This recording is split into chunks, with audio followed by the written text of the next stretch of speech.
Hi everyone.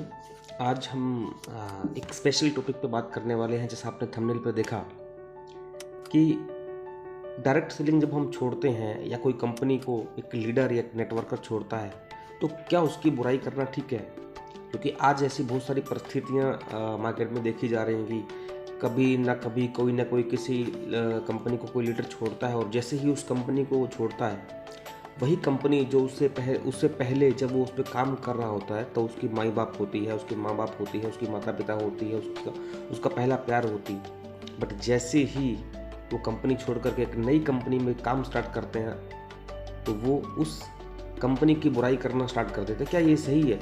तो ज़रा समझिएगा, एक छोटी सी स्टोरी आपको इसके ऊपर सुनाऊंगा। एक बार दो चोर होते हैं, एक चोरी करने वो एक अमीर आदमी के घर जाते हैं। चोरी करके पूरा ताम झाम समेट लेते हैं, उसको पूरा एक बार बैग भर के, रात का समय होता है, बैग भर लेते हैं पूरा, उसकी ज्वेलरी जितना भी उसका कैश होता है, तो काफ़ी कैश भी वहाँ पे होता है। तो वो लोग उस कैश को और ज्वेलरी को बैग में भर के जब वो निकलने लगते हैं तो दो चोर में से एक चोर को भूख लग जाती है। अब भूख लगते लगते क्योंकि रात का समय काफ़ी होता है तो वो गलती से एक किचन में घुस जाता है जहाँ पे खाने पीने का सामान रखा होता है। तो वहीं पे क्योंकि लाइट बंद होती है, अंधेरा होता है, तो वहाँ पे एक बॉक्स के अंदर उसको वाइट कलर का चीनी की तरह, शक्कर की तरह चीज़ दिखाई देती है अंधेरे के अंदर। और वो भूख इतनी तेज़ होती है कि वो उस डब्बे को उतारता है और उसमें से वो वाइट शक्कर अपने मुंह में डाल लेता है अपनी भूख को शांत करने के लिए। बट सडनली एकदम से वो देखता है कि वो वाइट शक्कर जो उसने शक्कर समझ के मुंह में डाली है वो शक्कर नहीं, वो नमक होता है। अब वो दूसरे चोर को बोलता है कि यार एक बहुत बड़ी गलती हो गई। बोले क्या? बोले यार वो शक्कर मैंने डाली मुंह में, वो शक्कर नहीं था और वो नमक होता है। दूसरा चोर भी शॉक्ड कि अब क्या करें, क्योंकि उनके एक बिजनेस में उसूल होता है, वो एक उसूल को फॉलो करते हैं कि जिस घर का वो नमक खा लेते हैं वो वहाँ पे कभी भी चोरी नहीं करते।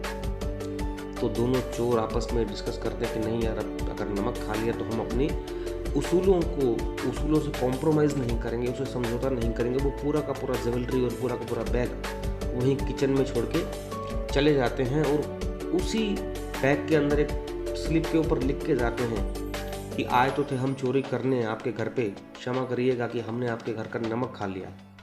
और हमारा ये उसूल है कि हम जिसके घर का नमक खा लेते हैं उसके साथ गद्दारी नहीं करते या उसको कभी नुकसान नहीं करते।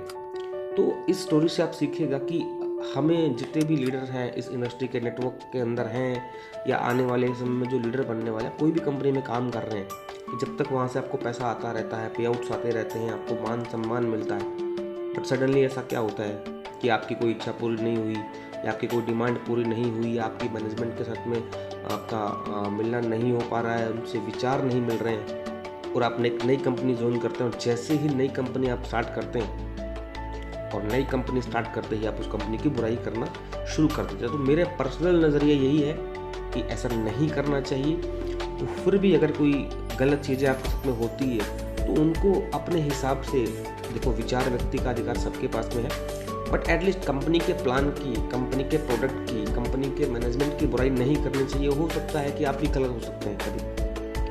तो आप क्या सोचते हैं इस बारे में? आप अपने कमेंट्स बॉक्स में लिख के ज़रूर बताइएगा कि क्या सोचते हैं कि क्या ऐसा करना सही है। तो हम आगे भी इस सब्जेक्ट के ऊपर आकर के फिर भी आपके विचार जानेंगे, इसके बारे में हम लोग और गहराई से सोचेंगे कि क्या ऐसा करना सही है।